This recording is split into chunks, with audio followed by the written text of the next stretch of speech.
La escena afuera del tribunal estaba tensa. Carmelo, liberen a Carmelo, liberen, Bella.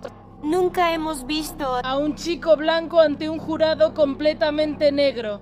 Dile a los medios. Una historia, un caso, un juicio que dividió a la comunidad. Carmelo Anthony alegando defensa propia después de que apuñaló y mató a Austin Metcalf. El jurado rechazó la historia de Carmelo, lo declaró culpable de asesinato y lo sentenció a 35 años de prisión. ¡Sal de mi patio! Te lo juro por Dios, ya estoy harta de esta mierda. Ahora, las consecuencias de un juicio que el juez no permitió que la nación viera. El padre de Austin encendió las redes después de transmitir en vivo sus emociones al desnudo.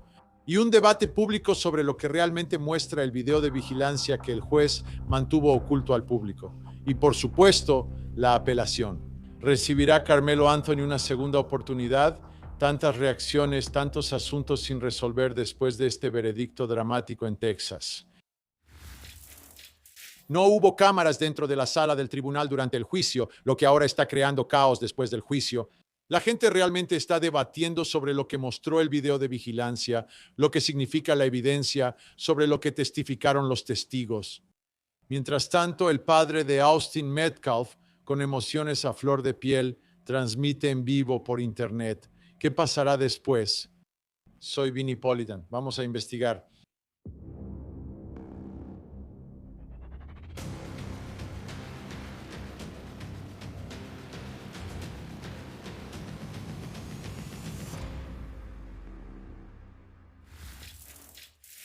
Las secuelas del veredicto y el juicio en el caso de Carmelo Anthony y Austin Metcalf no se han calmado en absoluto.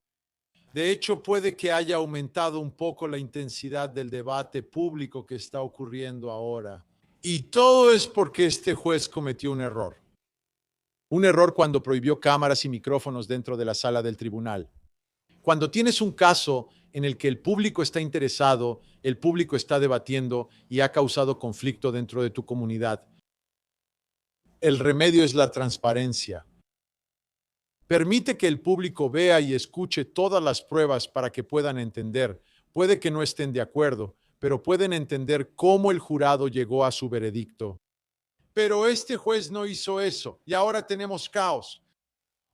Hay una verdadera disputa sobre lo que muestra el video de vigilancia. Es una prueba que forma parte de un registro público que todos deberían haber visto ya. Deberían haberla visto durante el transcurso del juicio. Eso debió haberse televisado. Y de repente, tal vez parte del debate desaparecería porque hay personas que dicen que muestra una cosa y la otra parte dice que muestra otra y tal vez no muestra absolutamente nada. Pero el público no lo sabe porque el público no lo vio. Todo por el error del juez. Todavía estamos debatiendo las pruebas aquí. Todavía estamos debatiendo lo que realmente dijeron los testigos. Porque nadie está obteniendo nada de primera mano. Lo están recibiendo de segunda mano. Y muchas de las personas que transmiten los mensajes tienen una agenda. Así que todo se distorsiona y se tergiversa. Por eso Court TV pone cámaras y micrófonos ahí, para que el público pueda ver y escuchar la evidencia y sacar sus propias conclusiones. El Poder Judicial es parte de nuestro gobierno. No le pertenece a ningún juez. No le pertenece a ningún abogado. Le pertenece al pueblo. Hablando de la gente, algo más sucedió en este caso. El juez emitió una orden de silencio que, ya sabes, existe el derecho a la libertad de expresión según la primera enmienda y la orden de silencio es algo que debería aplicarse de forma muy limitada. Y el padre de Austin, su hijo, fue apuñalado hasta la muerte y no ha podido hablar de esto. Bueno, finalmente lo hizo en una transmisión en vivo de la que todos están hablando. Una verdadera montaña rusa de emociones y temas de los que él está hablando. Y algunas de esas partes de lo que está diciendo son extremadamente controvertidas de ambos lados. Y todos están reaccionando a esto. Así que empecemos por ahí. Hubo un podcast en Rumble de Jinxed Zip, una entrevista con Sarah Fields. Fue una entrevista, pero en realidad era el padre de Austin hablando durante, ya sabes, 10 minutos seguidos entre preguntas. Aquí está parte de lo que dijo. Y de nuevo, es solo una pequeña parte. Drew Anthony y Kayla son los padres de Carmelo Anthony. Son unos cobardes. Ni siquiera se presentaron para la sentencia de su hijo ni para la declaración de impacto de la víctima. Abandonaron a su hijo, lo dejaron ahí. Supongo que ya no les sirve porque ya no pueden conseguir más dinero de GoFundMe ni de GoSendGo. Son unos estafadores. Deberían estar avergonzados de ustedes mismos. Bien, hay muy mala sangre entre los padres de Austin y los padres de Carmelo. Y él estaba haciendo una acusación aquí de que lo abandonaron. Bueno, no lo sabemos. No hay cámaras ni micrófonos adentro. No sabemos quién estaba dónde cuando todo esto estaba sucediendo. Pero eso es una acusación y es una demostración de lo mal que están los ánimos en esta comunidad, manifestándose ahora a través del padre de la víctima. Regresamos. Nunca admitiste ni asumiste la responsabilidad. Trataste de hacerte la víctima. La verdadera víctima es la que murió, no quien le clavó el cuchillo en el pecho. Fue un caso de defensa propia, así que ambos lados se están declarando víctimas. El jurado toma la decisión basándose en la evidencia que el público no vio. Aquí hay otra parte que él abordó que fue una parte importante de esta historia al principio. Vengo a orar contigo y a mostrarle al mundo que podemos cerrar la brecha de esta increíble división racial. ¿Y qué hiciste? Tú ampliaste esa brecha aún más. Me echa de una conferencia de prensa. Qué gracioso. Estaba en un lugar donde no se suponía que debía estar, pero me fui cuando me lo pidieron. No apuñalé a nadie. Así que hubo una conferencia de prensa que fue organizada por los padres de Carmelo Anthony al principio de todo esto.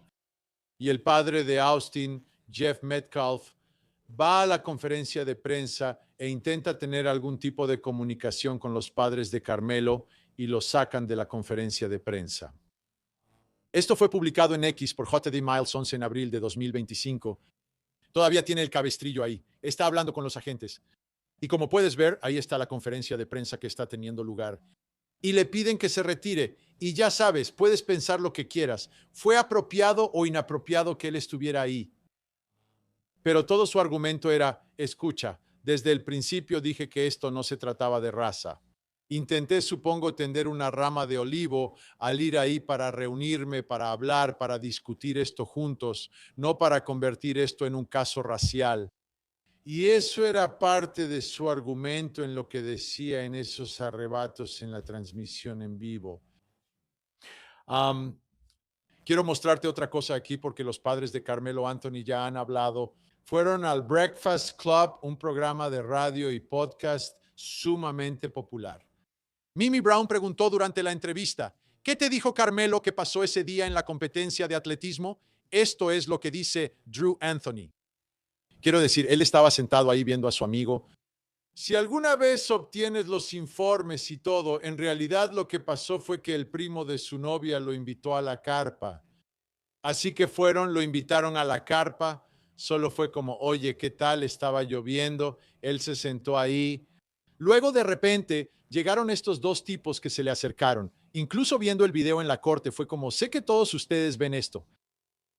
Y esta es la parte que me llamó la atención. Drew Anthony, el padre de Carmelo, dice, oye, escucha, ese video muestra lo que pasó. Pero la pregunta es, ¿de verdad lo muestra? Bien, así que vamos a invitar al presentador de Court TV, Cody Thomas, quien estuvo en Texas, estuvo dentro de la sala del tribunal y de hecho vio este video, porque ese es el problema, ¿verdad? No teníamos cámaras en la sala del tribunal, las pruebas no se han hecho públicas, así que el público seguía por lo que la gente está diciendo. Y hay muchas personas allá afuera de ambos lados que tienen una agenda y pueden describir lo que creen que vieron. Cody, tú no tienes otra agenda más que contarnos lo que viste y lo que observaste. Entonces, ¿por qué no nos describes lo que viste cuando se reprodujo el video y lo que se declaró sobre ese video? Porque esta es una prueba importante. Y ya sabes, hay personas que dicen que es muy claro en el video lo que sucedió aquí. Sí, bueno, quiero decir, esta es la prueba más importante. Es como el meollo de todo el caso aquí. Pero lo que pasa con este video, Vinny, y los fiscales admitieron esto antes de que se presentara, mientras ese analista forense de video estaba en el estrado, es que el video no es de la mejor calidad. Primero que nada, es uno de esos, ya sabes cómo está organizado un estadio de fútbol y tienes esos postes de luz altos que iluminan todo el estadio. Parece que es una cámara en uno de esos postes de luz, en el lado opuesto de donde está ocurriendo todo. Así que cuando está alejada parece de buena calidad. Pero cuando tienes que hacer un acercamiento total así, en un pequeño punto, sabes que vas a perder mucha resolución ahí. Se va a ver muy pixelado. Así que hicieron un acercamiento y ya sabes, ahora aparece un video. Ves como un CT-11 se ve muy borroso. Más o menos puedes distinguir lo que está pasando. Puedes ver la carpa amarilla del memorial. Pero de nuevo, admitieron que aquí no hay nada realmente distinguible. No ves rasgos faciales, no ves los logotipos de marcas en la ropa. Así que es solo un video de baja calidad. Pero ves que en un momento, ves en las gradas, ves la carpa amarilla. Está más o menos en el centro, en la parte central del video. Y luego hacen un pequeño zoom hacia afuera para que puedas ver a Carmelo salir de lo que parece ser el túnel de las gradas. Ya sabes, cuando subes y te sientas por ahí, él viene de ahí abajo. Lo ves llegar ahí y se queda parado unos segundos. Y luego él empieza a caminar hacia esta dirección, así que la carpa está justo aquí. Él está caminando hacia la carpa aquí. Él está ahí en la carpa por alrededor de 2 minutos. Luego, eventualmente ves a Austin Metcalf y a sus 3 o 4 amigos que venían caminando desde la secundaria, donde estaban visitando a su entrenador un rato esa mañana. Ellos vienen caminando desde la dirección opuesta, así que Carmelo está aquí por 2 minutos. Ellos llegan y luego todo el incidente sucede en como 4 y medio a 5 minutos. Pero bajo la carpa, tienes que recordar que hay todo un equipo bajo esa carpa. No puedes ver bien. Todo lo que ves es que hay personas bajo una carpa. Se ven como estas masas humanoides. Puedes notar que son, ya sabes, seres humanos, pero solo es un montón de figuras, ¿verdad? No puedes ver quién está sentado, quién está de pie, especialmente si están mezclados ahí. Sabes, tal vez si están al frente, puedes ver si están sentados en las gradas, pero en medio de la multitud realmente no puedes ver mucho de nada. Y luego, lo que el analista de medios resalta en un momento, ves como una de estas figuras más oscuras, hay como una sacudida. Y entonces dicen que eso fue como el empujón. Y justo después de esa pequeña sacudida, ves que todos se dispersan. Y luego, por supuesto, detectan una sombra. Este era Carmelo porque, estoy seguro, el equipo de Memorial llevaba ropa oscura, ya que Carmelo tenía una especie de sudadera gris, así que él llevaba ropa más clara. Y luego lo ves correr y lo siguen con la mirada, lo detectan como una sombra, y después solo ves que todos se dispersan.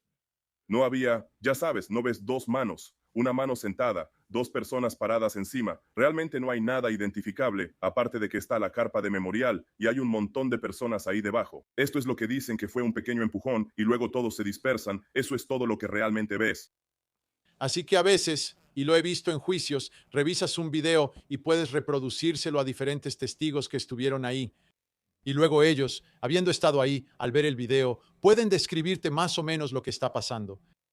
¿Ocurrió algo de eso para tratar de aclarar exactamente qué está pasando y si Carmelo Anthony está rodeado o no? Si, ya sabes, hay una confrontación física, realmente puedes notar cuán fuerte es la confrontación física al principio. De forma muy limitada, Vini, o sea, porque tienes que recordar que todos estos estudiantes que testificaron por parte del Estado dijeron que no lo estaban rodeando. Se describió como, ya sabes, algo entre 2 personas. Y ya sabes, de hecho, en los argumentos finales, el fiscal estaba diciendo, ya sabes que están tratando de decir que los 2 hermanos o todas estas personas estaban saltando sobre él, pero en la cámara corporal con el video, una vez que fue detenido, él estaba diciendo, le dije que no me pusiera las manos encima, no que les dije que no me pusieran las manos encima. Así que eso fue algo importante en los argumentos finales. Pero hubo un estudiante que subió ahí, que de hecho estaba en el campo calentando. Y entonces viste un ángulo de, ya sabes, un par de chicos en el campo y viste el ángulo de donde estaba la carpa. Y lo que intentaban hacer ahí era más o menos hablar de cómo la línea de tiempo de este estudiante, de cuando caminó y vio el alboroto, simplemente no cuadraba e intentaban, ya sabes, cuestionar un poco su credibilidad. Pero ningún estudiante estaba ahí diciendo, sí, ese era yo. Me ves caminando ahí y luego ves este empujón y ves a esta persona a la izquierda y se están subiendo a las gradas. No hubo nada de esa especificidad real, aparte de ese estudiante en el campo, solo para mostrar que sus tiempos no coincidían cuando dijo que caminó hacia allá, porque demostraron que en realidad no caminó en el momento en que ocurrió el apuñalamiento.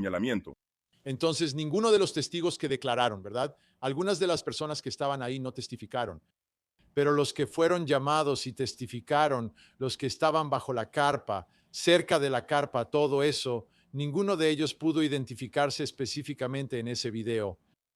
No, hubo uno porque estaba como a un lado. Estamos hablando de lo que pasa bajo la carpa ahora mismo, donde surge el alboroto. Y luego hubo un chico que dijo, me ves viniendo por aquí, pero él estaba muy aislado. ¿Sabes a lo que me refiero? No tenía realmente nada que ver con la situación que estaba ocurriendo bajo la carpa, que es, ya sabes, la razón por la que estábamos aquí en primer lugar. Pero fuera de eso, ninguno de ellos decía, ese soy yo, me ves aquí, mira, ese es Carmelo justo ahí, ellos son los hermanos Metcalf.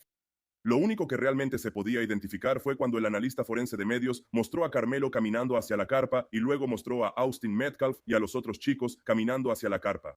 Una vez que todo se trasladó a la carpa, era simplemente, sí, eso es una multitud de personas. Realmente no puedes decir qué están haciendo. Realmente no puedes decir si hay violencia, si están jugando de forma brusca o si simplemente son personas paradas en una multitud. Realmente no puedes notar nada hasta que resaltaron ese pequeño, hicieron un gran acercamiento solo para ver ese pequeño movimiento así y decían que ese era el empujón. Y luego, 3 o 4 segundos después de eso, es cuando todos, ya sabes, ves a los chicos corriendo en todas direcciones, ves a Carmelo correr 3 o 4 gradas hacia arriba y sabes que ahí fue donde encontraron el cuchillo como 3 o 4 gradas arriba de donde ocurrió el apuñalamiento. Luego lo ves correr hacia abajo y va corriendo hacia la pista y hacen un alejamiento y lo muestran corriendo cerca de la cerca, pero fuera de eso, nadie está ahí diciendo, ese soy yo estaba aquí. Solo era su relato de lo que estaba pasando, pero no relacionado con el video porque solo vimos el video al inicio del juicio antes de que algunos de estos testigos subieran al estrado. El video no se reprodujo con cada testigo, ¿sabes a lo que me refiero? Así que ese no fue el punto central del interrogatorio directo por parte del Estado una vez que esos estudiantes que fueron testigos presenciales subieron al estrado. Está bien. Entonces, ¿la defensa usó el video de esa manera en algún momento? ¿La defensa mostró el video al jurado, ya sea durante los alegatos o durante el interrogatorio directo o cruzado de su propio testigo o de otro testigo y dijo, aquí es donde Carmelo está rodeado? No hicieron eso en absoluto. Y sabes, ha habido muchas críticas respecto a la defensa de Carmelo Anthony aquí, con, ya sabes, 6 testigos, un par de testigos estudiantes, uno de esos testigos estudiantes que de hecho admitió que creía que Carmelo era el agresor, un testigo de la defensa diciendo eso, pero la defensa no usó el video de ninguna manera, lo cual, ya sabes, no lo hicieron. Ni siquiera explicaron por qué tenía un cuchillo en primer lugar, lo cual pensé que era algo en lo que intentarían insistir un poco, simplemente diciendo, ya sabes, que lo tenía porque le gustaba ir de campamento. Lo tenía porque, ya sabes, tienes que cortar nylon si estás armando la tienda de campaña. Ni siquiera mencionaron por qué el cuchillo estaba ahí en primer lugar. Parecía que hubo muchas oportunidades perdidas y huecos en el caso de la defensa, especialmente después de que terminaron de manera algo abrupta. Pero, como dices, Benny, el video no se mostró durante el caso de la defensa en ningún momento. ¿Y tuvieron algún testigo, ya sea a través de su contrainterrogatorio o del interrogatorio directo de sus propios testigos, que describiera a Carmelo Anthony siendo rodeado o confrontado por un grupo?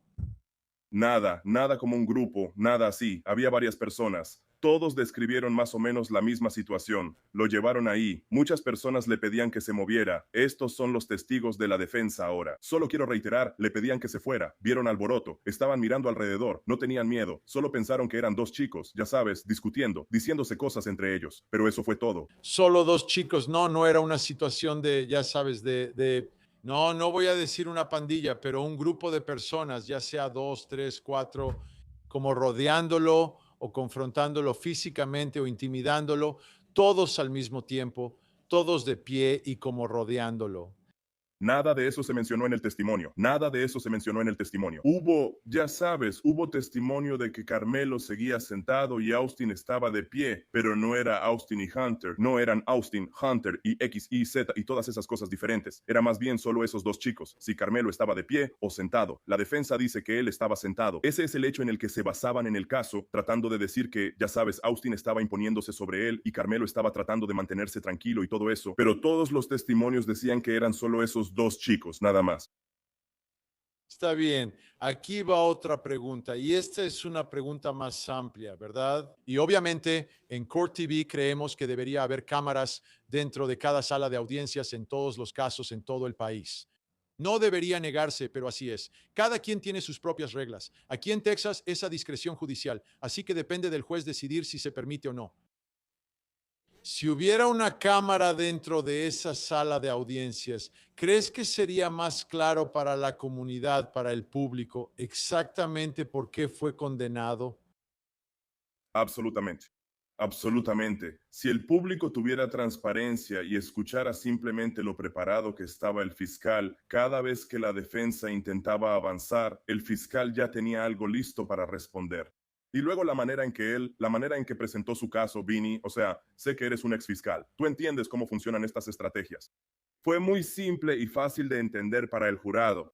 Por ejemplo, la defensa llamó a un testigo que era un estudiante que conocía a Carmelo, iba a la escuela con Carmelo y habló sobre, ya sabes, hubo una discusión sobre la dinámica de las carpas, cómo las tiendas eran como vestidores y que no deberías estar debajo de ellas y todo eso. Este estudiante decía que no, que las competencias de atletismo eran muy sociales. Yo me quedaría debajo de la carpa 15 minutos con algunos de mis amigos si los veía. De hecho, he estado bajo la tienda conmemorativa con Carmelo, así que está contando todo este tipo de cosas. Y luego el fiscal se levanta para el contrainterrogatorio y dice, entonces ya sabes, son muy sociales. Sí, señor. Si alguien te hubiera pedido o te hubiera pedido que salieras de su tienda, ¿te habrías quedado o te habrías ido? No, no, señor, no lo haría. Probablemente no habría hecho eso. Entonces, o sea, ahí está la respuesta, ¿verdad? Ya sabes, es una pregunta simple. ¿Te sorprende que hubiera un cuchillo en una competencia de atletismo? Sí, señor. Normalmente no se llevan cuchillos a las competencias de atletismo. No, señor. ¿Te sorprendió que, ya sabes, tu compañero de equipo fuera, ya sabes, el sospechoso aquí? Sí, señor. Ya sabes, todas esas cosas simples, sin importar cómo la defensa intentara pintar algo. Y, ya sabes, hubo algunos momentos en los que pensé, ok, ahora sí que esto ya está avanzando. Y tan pronto como el fiscal se levanta, es como, ya sabes, casi como si estuviera tratando de apelar más al sentido común. Ya sabes, como que esa era su jugada aquí. Pero creo que si hubiera cámaras ahí, la transparencia pública siempre, como dijiste aquí en Court TV, siempre es importante cuando se trata de estos juicios para que la comunidad pueda entender y, ya sabes, no estar tan polarizada. Quiero decir, por supuesto, va a haber opiniones y juicios de ambos lados, pero creo que les habría ayudado a ver por qué llegó esta condena y por qué finalmente fue sentenciado a estos 35 años. Sí. Pero quiero decir, para la confianza pública en nuestro sistema de gobierno que trabaja para la gente, como no necesariamente tienes que estar de acuerdo con el veredicto, pero tal vez al menos lo entenderías y dirías sí. ¿Cómo? Ya sea que creas que los abogados defensores no hicieron un buen trabajo o que los testigos se echaron para atrás o lo que haya pasado, tal vez entiendas cómo llegó el jurado a su conclusión. Pero donde estamos ahora es como que la reacción a esto es tan polarizante como siempre. Cody Thomas, presentador de Court TV, trabajando duro. Siempre aprecio tu tiempo, señor. Muchas gracias. Gracias por invitarme como siempre, Vinny. Feliz de estar aquí. Así que me sorprendió un poco cuando me enteré de que el juez del caso de Carmelo Anthony concedió una entrevista para la televisión. Él dio una entrevista con WFA, habló de muchas cosas, pero hubo algo que realmente llamó mi atención. De nuevo, esta es una entrevista para la televisión. Tenemos el audio. Escuchémoslo. He visto en otros casos en todo el país donde las cámaras en la sala del tribunal cambian la manera en que el juez actúa. Los abogados actuaron, algunos de los testigos actuaron y no íbamos a permitir eso aquí. Íbamos a centrarnos realmente en el propósito por el que estábamos aquí, que es tener un juicio justo, y las cámaras en la sala del tribunal no entraron en esa ecuación en absoluto. Objeción. Señor juez, está argumentando hechos que no están en evidencia. Sabes, si eres un juez y una cámara está en tu sala y eso cambia la manera en que juzgas, ese es tu problema. Ese no es un problema de transparencia. Ese es un problema del juez. Si un abogado hace algo diferente a defender su caso solo porque hay una cámara ahí, ese es su problema. Ese es su error. Esa es su incapacidad de ser profesional. Pero me sorprende que algunos, el juez no quería cámaras en la sala del tribunal, lo entiendo, vamos a hablar de eso, y siempre hablo de eso. Pero dio una entrevista sobre un caso que acaba de terminar, ¿Esto es normal? ¿Esto es lo que siempre pasa? Ya sabes, cada estado en nuestra unión tiene su propio conjunto de reglas locales, prácticas, ética, etc. Así que yo no ejercí en Texas. Así que tengo que traer a uno de los mejores de Texas. Él es un abogado defensor penal, fiscal especial y probablemente el mejor abogado penalista especializado en apelaciones en el estado de Texas. Mi amigo Brian Weiss, a quien probablemente he conocido por más tiempo que a cualquier otro invitado en todos mis años en Court TV. Brian. Sabes, lo que he aprendido haciendo lo que hacemos es nunca discutir con el anfitrión y más bien adularlo. Así que sí, Vinny, no podrías estar más en lo correcto. Mira, tú y yo nos conocemos desde hace más tiempo que la mayoría de las personas que han estado casadas, ciertamente más que la mayoría de las personas con las que tú y yo hemos estado al aire. Un par de comentarios rápidos.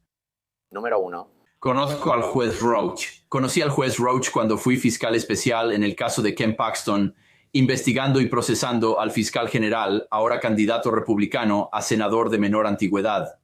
porque todo eso sucedió inicialmente en el Palacio de Justicia del Condado de Collin, donde fue este juicio.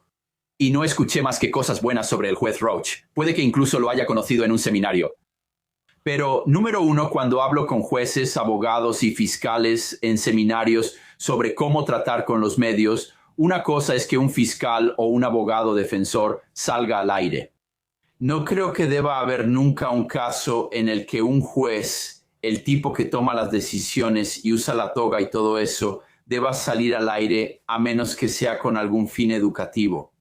Y sé que el fragmento de este juez no fue particularmente incendiario. Esa es la otra opinión. No podría estar más en desacuerdo con él.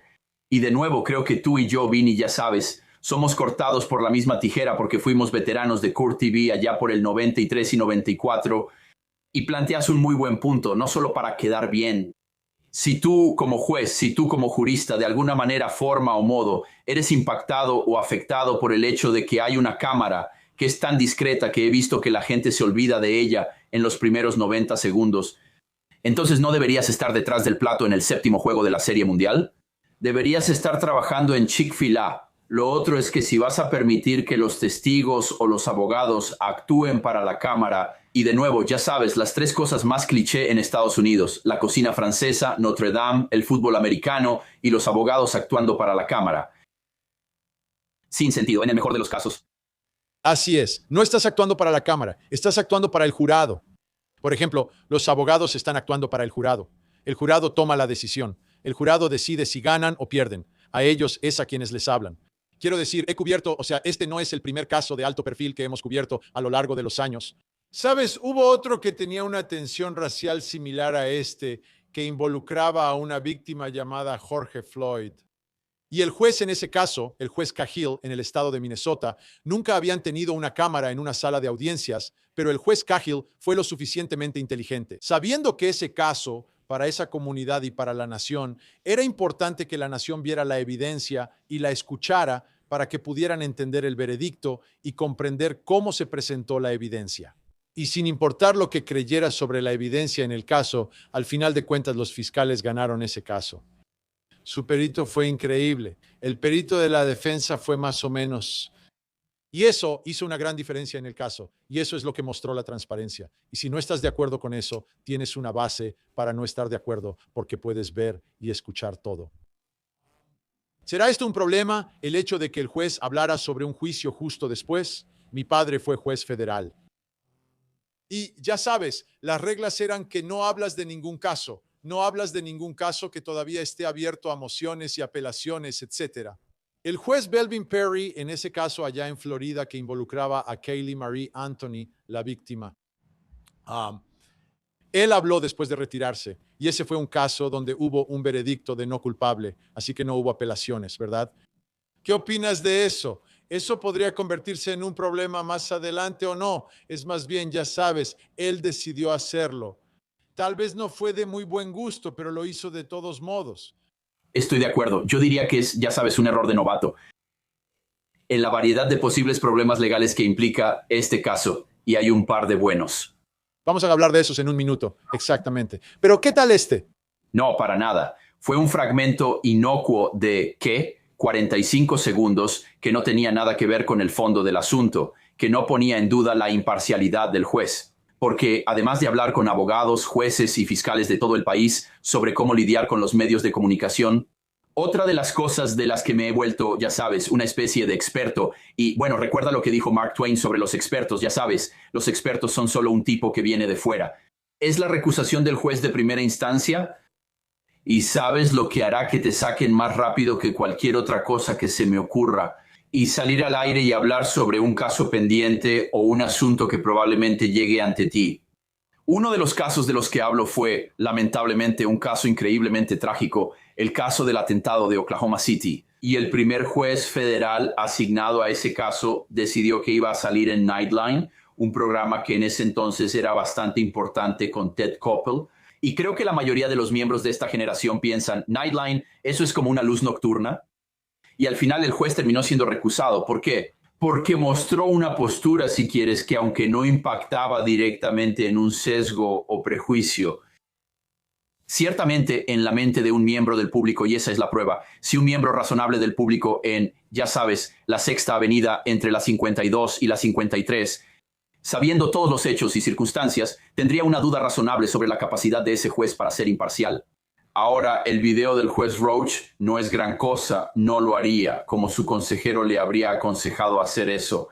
Pero, ¿y qué? Bueno, entonces volvamos al enfoque de lo que ya sabes, la parte que jugamos, que es el tema de las cámaras y la transparencia y el impacto que tiene. Porque lo que hemos visto después de este caso es que todos están hablando de las pruebas como si mostraran algo y hay interpretaciones opuestas de las pruebas. Y no es algo que el público haya visto por sí mismo. Solo lo escuchamos a través de personas que tienen su propio sesgo o interpretación, ya sabes, de un lado o del otro, no importa. ¿Cómo? Y el público no pudo verlo en un caso que está afectando a la comunidad de la manera en que éste lo está haciendo, dividiendo a la comunidad y haciendo que la gente lo vea de manera tan diferente. Nadie realmente pudo verlo, excepto las pocas personas que hicieron fila y entraron a la sala del tribunal. Y para mí esa es la tragedia aquí, que es una sala de tribunal pública. No le pertenece al juez, no le pertenece a los abogados. Y debería haber una manera para que el público pueda verlo. No interfiere con nada, solo proporciona transparencia. Y ya sabes, voy a citar al reconocido sabio legal Woody Allen. Creo que fue en Bananas. Esto es una farsa de una burla y un escándalo de una injusticia. Mira, solo había unos cuantos asientos para empezar. Y las personas que estaban ahí no eran solo miembros de los medios. Prácticamente todos los demás tenían su propia agenda porque, ya sabes, este caso ha estado en la televisión y en internet más que Flow, la de los comerciales de seguros y las repeticiones de Leave It to Beaver. Y algunas de estas personas, y este es un término legal que usamos, Vin, son unos idiotas. Quiero decir, simplemente no lo entiendo. Y lo que el juez Roach pudo haber hecho es lo que muchos jueces hacen cuando no quieren transmitirlo. Lo que hacen en vez de transmitir el juicio en sí por televisión abierta es crear lo que llamamos, y sé que conoces el término, una sala alterna, donde miembros de los medios o del público pueden ver el juicio en tiempo real. Y es una transmisión de circuito cerrado de televisión que no se va a distribuir. Sí, pero para Court TV eso es como, sí, fui al baile de graduación, pero mi cita era mi prima. Exactamente. No es perfecto, pero al menos más personas pueden ver la evidencia y tal vez tengas más perspectivas sobre ella. Pero para mí, lo más importante es que la sala del tribunal es del público. No le pertenece a nadie más. Y sé que estás tratando de equilibrar todo esto. Solo dame una respuesta corta sobre esto. ¿Estuviste de acuerdo con la orden Mordaza? Porque otra de las cosas que ha pasado ahora es que el padre de Austin finalmente pudo hablar y fue algo crudo, fue emotivo, fue impactante. Pero no se le permitió hablar antes. Eso me ofende porque creo en la primera enmienda. Creo que es la primera por una razón. ¿Qué opinas sobre silenciar a personas que no son los abogados en un caso? Está mal de aquí hasta allá. Hasta Stevie Wonder puede ver eso. El caso principal en Texas, sobre órdenes de silencio en casos penales, si puedo decirlo así, es mi caso. Es un caso llamado In Reben, que involucra un asesinato que ocurrió a unos 5 minutos de mi casa, donde estuvo involucrada una estudiante de preparatoria de 16 años que se parecía a una joven Angelina Jolie. Logramos que se anulara. Esa es la ley. De hecho, representé al fiscal de distrito criminal del condado de Dallas, John Crusoe, un buen amigo. A unos 30 millas por la carretera de donde se juzgó el caso Anthony, cuando un juez intentó declararlo en desacato por violar una orden de silencio. Eso tenía más agujeros que la maldita marina iraquí. No, órdenes de silencio. Nunca he visto una orden de silencio que al final pudiera resistir una revisión. Y lo último, la sanción, el último recurso para la gente que habla de más, es el poder inherente del tribunal para castigar por desacato. No creo en las órdenes de silencio más de lo que creo en el hada de los dientes. Así que Carmelo Anthony ya presentó un aviso de apelación y eso es el paso previo para presentar la apelación propiamente dicha. Así que, como esperarías, te declaran culpable de asesinato, te sentencian a 35 años.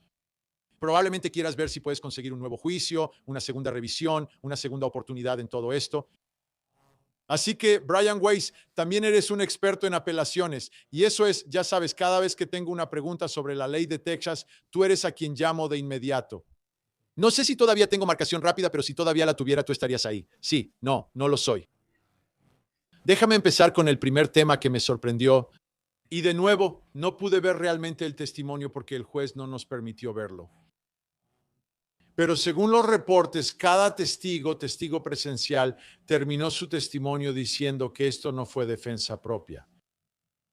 ¿Eso está bien? Porque pensé que de eso se trataba el juicio y pensé que esa era la pregunta que el jurado tenía que responder, si fue defensa propia o no. ¿Pueden los testigos legos en su testimonio decirle al jurado en su propia opinión que no fue defensa propia? La respuesta corta es que se supone que no deben hacerlo. Y esta es una de las ironías u rarezas, si quieres, del sistema de justicia penal.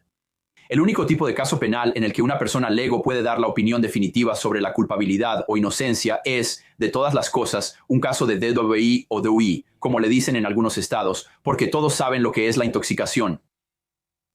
La legítima defensa es una cuestión de derecho que, en última instancia, decide el jurado basándose en los hechos. Ahora, un testigo puede testificar. No puedes, ya sabes, no creo que debas poder responder a un empujón con una puñalada, como Bill Worski argumentó tan hábilmente. O podrías decir que creo que Carmelo Anthony tuvo la oportunidad de retirarse, es decir, de salir de la tienda de campaña, pero me sorprendió que estos testigos legos, por así decirlo, fueran permitidos a testificar sobre la conclusión legal definitiva. Eso es un problema. Pero es interesante porque pensé que el tema con el que ibas a empezar era la objeción Batson. Oh, muy bien. Sé que quieres ir por ese camino, pero empecemos aquí. ¿Es eso algo importante, el hecho de que los testigos dijeron que esto no fue defensa propia? De 0 a 10, solo ponle un número. ¿Qué tan importante es? Por sí solo, por sus méritos, podría ser un 7. Pero si pudiera agregar algo que creo que a tus espectadores les gustaría saber sobre el proceso de apelación. Los tribunales de apelación no revisan cuestiones de culpabilidad o inocencia. Ellos revisan si el juicio fue fundamentalmente justo o no, basándose en las decisiones legales que tomó el tribunal. Y hay algo llamado la regla del error inofensivo. Y eso es porque nadie es perfecto. Reclutamos a todos los participantes, el juez, el fiscal, el abogado defensor, los testigos, los policías, de la raza humana, lo que significa que va a haber errores humanos. Y por eso van a haber errores. Y como la Constitución no te da derecho, ni siquiera en Nueva Jersey, a un juicio perfecto, tienes derecho a uno justo. Así que creo que, aunque eso podría clasificarse como un error legal, lo que llamamos error, E-R-R-O-R, un tribunal de apelaciones podría determinar que, basándose en la supuesta evidencia abrumadora, no afectó el resultado del proceso. Pero de nuevo, ese es un posible problema, no te equivoques. Sí, pensé que era un gran problema porque no fue solo un testigo, fue como testigo tras testigo tras testigo. Bien, vamos a lo que pensaste que iba a ser mi tema principal. Y sí, sabes, estaba debatiendo entre los dos el hecho de que no había jurados negros. Y hablaste sobre los desafíos Batson. Hablemos de eso. ¿Qué está pasando ahí? ¿Es realmente un problema en este caso a nivel de apelación? Eso es, como decimos en el periodismo, la noticia principal que no quieres ocultar. Y sé que probablemente suficientes de tus espectadores ya han visto maratones de La Ley y el Orden o te han visto en la televisión hablando sobre qué es Batson. Pero Batson proviene, creo, de un caso de la Corte Suprema de 1984 llamado Batson contra Kentucky y eso ha sido modificado a lo largo de los años. Eso esencialmente dice que, aunque un fiscal puede ejercer tantos desafíos por causa como pueda, eso se basa en la incapacidad de un jurado para seguir la ley y que solo pueden ejercer sus recusaciones perentorias por razones que no estén relacionadas con la raza o por cualquier motivo racial o por cualquier pretexto racial. Así que, en esencia, lo que este caso presenta, según entiendo, porque de nuevo lo seguí, pero lo seguí de lejos. Ya sabes, este dispositivo justo aquí es que hubo 3 potenciales jurados negros, lo que llamamos miembros del venir en Texas, que fueron excluidos por el fiscal mediante recusaciones sin causa. Es decir, sin ninguna razón en absoluto, se basa en que ambos lados tienen 10 en Texas en un delito grave. Y una vez que el acusado, en este caso el señor Anthony, y los abogados del señor Anthony, presentan lo que llamamos un caso prima facie. Juez, en el acta fuera de la presencia del jurado, ahora que el jurado está sentado, quiero dejar constancia de que no hay jurados afroamericanos. Y quiero que el tribunal deje constancia de que el fiscal ejerció X número de recusaciones contra jurados negros. En ese momento el tribunal dirá, bien, el acusado ha presentado un caso prima facie. Señor Worski, quiero que le diga al tribunal para que conste en actas por qué excluyó a esos jurados negros. Y tengo entendido que fueron excluidos porque creo que no eran necesariamente maestros, sino educadores. ¿Quién podría haber sentido simpatía por un chico de 17 años si están rodeados de chicos de 17 años todo el tiempo? Ahora, una vez que eso sucede, la Fiscalía ha refutado inicialmente esa afirmación de que usaste tus recusaciones de manera inapropiada. Entonces le corresponde al abogado defensor. Y aquí es donde se complica. Tienes que demostrar que los posibles miembros del jurado, los miembros del venire, que estaban en una situación similar a estos 3 educadores afroamericanos que fueron excluidos, no fueron excluidos y eran blancos. Entonces, según tengo entendido, hubo miembros blancos del venire que pudieron haber sido maestros o educadores y que no fueron excluidos. Si esa es la única razón, me encanta ese tema. Eso es un jonrón, ¿verdad? Entonces tienes maestros afroamericanos, maestros blancos, los fiscales eliminan a los maestros afroamericanos, pero no eliminan a los maestros blancos. Y entonces de repente su justificación para eliminar a los posibles jurados afroamericanos como que se queda sin fundamento porque no lo hiciste, todo lo demás es igual. Exactamente. El hecho de que no fuiste tratado. ¿Cuál es el color de su piel? Correcto. Y la palabra que usamos, tú usaste la expresión legal se vino abajo, la cual me gusta. Se llama pretexto. Que básicamente esto es, ya sabes, una tontería. Y yo tengo uno. Está bien. De 0 a 10, dame un número, porque tengo otro tema al que quiero llegar. 8 o 9. Bien, entonces ese es un gran problema. Ese es un gran problema. Muy bien. El último, todos hablan de esto todo el tiempo. Conozco abogados, a algunos abogados no les gusta asistencia ineficaz del abogado defensor. Lo sabía, mírate. Sabes, mi papá solía decir cuando yo respondía a una pregunta que él pensaba que no podía responder, decía, simplemente pareces que no sabes nada. Bueno, Vini, vamos, Mazel Tov. Pensé que eso estaba fuera de tu alcance, como decimos. Esa es una gran pregunta. Y esta es la razón. He hecho, como abogado de apelaciones y abogado de recursos post-condena, durante más de 4 décadas y media, un montón de casos de asistencia ineficaz. Mociones para un nuevo juicio, apelaciones directas y recursos post-condena, incluyendo un caso de pena de muerte que gané hace 20 años en la Corte de Apelaciones del Quinto Circuito. Déjame decirte cuál es el problema. Es que abogados como yo que se involucran en casos de asistencia ineficaz, básicamente somos como asuntos internos, como los shoe flies, el escuadrón de ratas. ¿Por qué? Porque lo que estás haciendo es afirmar que los abogados defensores son unos idiotas, los fiscales son tramposos y los jueces son unos ignorantes. Y como puedes notar por esa sonrisa de Jersey, eso te va a hacer un tipo muy popular. Vas a ser tan popular como, ya sabes, P. Diddy. Así que es un tema muy delicado, especialmente por 2 razones. 1, es un caso de alto perfil. 2, hay un elemento racial. 3, no sé mucho sobre el abogado principal, un tipo llamado Mike Howard, de quien podemos hablar en un minuto. Pero el segundo abogado es un tipo que conozco, con quien he dado conferencias, con quien he organizado cursos de educación legal continua, un tipo llamado Toby Shock. Y cuando él era fiscal en la oficina del fiscal de distrito del condado de Dallas, era una leyenda, era una figura de culto. Y una de esas cosas de el mundo es un pañuelo en este juicio es que él y Bill Werski se conocen desde hace muchísimo tiempo. Y fueron fiscales especiales en un caso de altísimo perfil, justo por la Interestatal 35 desde este juzgado, donde un juez y su esposa fueron asesinados en el condado de Kaufman. Así que han estado juntos, han estado en lados opuestos. Creo que Toby es un gran abogado. No estoy seguro de cuánto hizo realmente Toby en este caso, de nuevo, porque no había cámaras en la sala del tribunal. Mike Howard, yo no conozco al tipo, así que no voy a opinar, pero sé esto, que con todo el dinero que el acusado y mamá y papá pudieron reunir a través de Kickstarter, GoFundMe, lo que haya sido, y era mucho. Hay otros abogados, no solo en el área metropolitana, sino dentro de Texas, a quienes yo habría contratado. Mike, high school, probablemente, libra por libra, no solo uno de los mejores abogados en Texas, que además resulta ser casualmente afroamericano y de Fort Worth, o abogados de mi parte del estado, Dan Cago, Ken Schaefer, Derek Hansworth, Rusty Harden. Creo que a esos son los tipos a quienes probablemente debieron haber llamado. Pero sobre tu punto acerca de la asistencia ineficaz, déjame decirte cuál es el punto 1 bajo asistencia ineficaz. Bueno, te voy a preguntar, yo voy a ser el anfitrión. Vini, gracias por acompañarnos hoy. ¿Cuál crees que es el mejor argumento de asistencia ineficaz que tendrá el nuevo abogado de Carmelo Anthony? No se preparó para la fase de sentencia. Dios mío, no presentó ningún caso. Aplausos discretos, aplausos discretos. Estás preguntando. Así que tenía razón, tenía razón. La saqué del estadio, la mandé a las cajas Crawford, sin duda.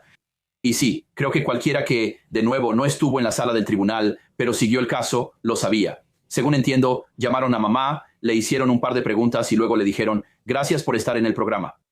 He tenido éxito. He sido bendecido durante muchos años ganando varios casos. Y en serio, casos serios, incluyendo a Galen Walby, que en ese entonces era el único reo condenado a muerte de Galveston en la Corte de Apelaciones del Quinto Circuito, lo cual es como escalar el Everest en pantalones cortos.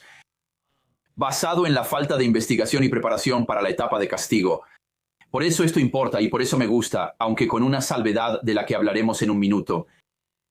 Lo que la mayoría de los abogados no entiende es que la mayoría de los casos son casos de castigo. Que el acusado en un caso de delito grave es como el equipo visitante que va perdiendo por 3 anotaciones en el primer periodo. Punto final. Y si no te has preparado para la eventualidad, para la certeza virtual de una audiencia de castigo, entonces, de nuevo, no tienes nada que hacer en una sala de audiencias. Eso significa reunir un buffet, una cabalgata, una panoplia de mamá, papá, tías, tíos, primos, hermanos, entrenadores, maestros, personas que conocían mejor a este chico. Número 1. Número 2 es, también creo que este chico tiene 17 años. Y lo que nos gusta decirles a los jurados en una situación donde tenemos a un joven es que nuestras vidas son películas en movimiento, no son fotografías. No juzguen a este chico de 17 años cuyo cerebro puede que no esté completamente formado por el peor día de su vida, lo que significa que necesitan a un experto. Sientan a este chico con un loquero, un psicólogo o psiquiatra para hablar sobre lo joven que es, lo que él pudo haber pensado que era razonable y cómo la mejor cura para el crimen es la vejez. Pero al final de cuentas, lo importante ahí es, mira, sabes, en ese momento no estás alegando inocencia. Lo que estás haciendo es tratar de mitigar el daño, mitigar el castigo y lograr que lo sentencien a algo menos de 35 años y más cerca de, no sé, 10 o 15 exactamente. Y ese es un gran punto. Y esto es lo clave. En Texas tenemos un sistema que involucra asesinato versus homicidio imprudencial. Así que en aquel entonces, antes de que la ley cambiara, hace como 25 años, un jurado podía considerar el homicidio imprudencial como un delito separado con un rango de castigo diferente de 2 a 20 años. La legislatura dijo, ahora hagámoslo solo un tema de castigo, así que te declaran culpable de asesinato durante la etapa de culpabilidad e inocencia, y luego, en el castigo, recibes lo que se llama una cuestión especial. Si determinas a partir de la evidencia que el acusado actuó como resultado de una pasión repentina surgida de una causa adecuada, ese es el tipo de respuesta que la ira, el enojo, el terror o el resentimiento provocarían en una persona común. No puedo creer que me acuerde de eso. Entonces esto es homicidio imprudencial y el rango de la pena es de 2 a 20 años. Aunque puedes litigar eso, y generalmente se litiga durante la etapa de culpabilidad o inocencia, también puedes litigar durante la etapa de sentencia. No vi absolutamente nada, cero, nada que estuviera relacionado en absoluto con el tema especial.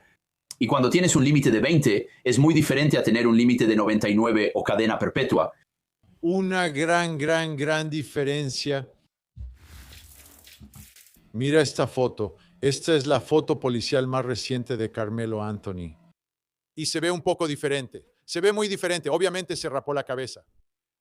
Pero cuando comparas la foto policial inicial con la siguiente, puedes notar la transformación de alguien que acaba de ser arrestado a alguien que ahora ha sido condenado por asesinato y va a ir a prisión por 35 años. ¿Pero qué significan 35 años en el estado de Texas? Brian Weiss, ¿cuál es la realidad de 35 años en prisión en Texas para alguien que en el momento en que esto ocurrió era un adolescente? Tenía 17 años. Déjame decírtelo así, Vin. No estoy seguro de que el oficial de libertad condicional de Carmelo haya nacido, pero tal vez sus padres estén saliendo en este momento. La realidad es que Carmelo tiene que cumplir el 50% íntegro día por día, así que haz las cuentas. ¿Cuánto es eso? Como 17 años y medio antes de que siquiera pueda ver a la Junta de Libertad Condicional. Y como el juez le indicó al jurado, ser elegible para la libertad condicional no garantiza que la obtenga. Y el problema que tienes con los casos de alto perfil, y lo he visto en varios casos, entre ellos el caso de Susan Wright que Court TV cubrió en su momento, es que a la Junta de Libertad Condicional no le gustan los acusados de alto perfil. Así que el problema que vas a tener es que puedes seguir recibiendo lo que llamamos aplazamientos. Y la libertad condicional en el sistema de Texas. Lo que yo sugeriría es que, y obviamente es prematuro, hay abogados, un par de buenos. La mayoría de estos tipos son estafadores, unos verdaderos charlatanes. Pero hay un par de buenos que realmente creo que esta familia podría considerar contratar. En los próximos, ya sabes, 10, 15 años. Dejemos de lado la notoriedad del caso. Si este fuera un caso normal, ya sabes, cuando digo normal me refiero a un caso que no capta la atención de la nación, ¿verdad? Y es un joven de 17 años, lo sentencian cuando tiene 19, realmente no tiene mucho crédito ni nada por el estilo. ¿Cuáles son los factores que la Junta de Libertad Condicional considerará dentro de 17 años y medio? Bueno, creo que lo primero y más importante es la aceptación de la responsabilidad, lo cual es problemático para cualquier acusado que entra y se declara no culpable y dice, fui condenado injustamente, yo no lo hice. Así que creo que la edad, los antecedentes penales, la aceptación de la responsabilidad, el remordimiento y luego cómo se siente la familia de la víctima. Y de nuevo hice alusión al caso de Susan Wright. Susan Wright era una ama de casa en West Houston en 2002 que apuñaló a su esposo abusivo 193 veces, todavía el récord olímpico AAU y de la NCAA, y lo enterró en el patio trasero. Y parte del problema que Susan tenía con la libertad condicional era que, comprensiblemente, la familia de la víctima decía, esta mujer es el diablo, y si hay un cielo, ella no está en él. Pero hablar de ese tipo de consideraciones en este momento es, ya sabes, sé que un viaje de 1000 millas comienza con un solo paso. Eso es falta mucho para eso. La mejor oportunidad de este chico en este momento, a menos que quiera ser liberado y estemos plantando tomates en Marte, es el proceso de apelación ante el 5º Tribunal de Apelaciones en Dallas. Y como mencionaste, no sé qué están haciendo en cuanto a cambiar de abogados, pero ya sabes, hay un par de nombres que la familia me menciona y yo les digo, con esta persona es con quien deben hablar. Sé que el chico firmó el juramento de Poppers, pero lo que yo haría es que inmediatamente empezaría a reunir un abanico, un grupo de testigos de castigo que fueron entrevistados o que llamaron a mi experto, y básicamente presentar el caso de castigo en la moción para un nuevo juicio que no se presentó. Espera, correcto, el castigo aquí, lo entiendo. Pero volvamos a la parte de la libertad condicional de esto, ¿verdad? Claro. Y pasamos un tiempo en este episodio hablando sobre la mala sangre entre las familias. Parecería ser lo que más le conviene a la familia de Carmelo Anthony, arreglar esas diferencias, ¿no? Arreglar, intentar crear, si es que tienen una relación con Jeff Metcalf y con Hunter, el hermano gemelo de Austin. Si hay algún tipo de momento de reconciliación, esa podría ser la mejor oportunidad de Carmelo para obtener la libertad condicional en algún momento en el futuro. Si Jeff Metcalf habla, ya sabes, y dice, está bien, ya sabes, él ha sido castigado y Hunter, y hay algún tipo de reconciliación, algún nivel de sanación ahí, en lugar de hacia donde parecen ir ahora, que es en la dirección opuesta a eso. Está bien, me voy a arriesgar aquí y decir que Khloe Kardashian tiene más posibilidades de ganar el trofeo Heisman que eso ocurra. No va a pasar. ¿Por qué? ¿Por qué no va a pasar eso? Porque hay muchas cosas sobre este caso, entre ellas el tema delicado y polémico de la raza, que hacen que yo crea que es muy poco probable a corto plazo. Y déjame decir esto ya que estamos en eso, veo que la mamá y el papá han hecho una serie de entrevistas con, ya sabes, alguna filial de Mercado 290 o algo así.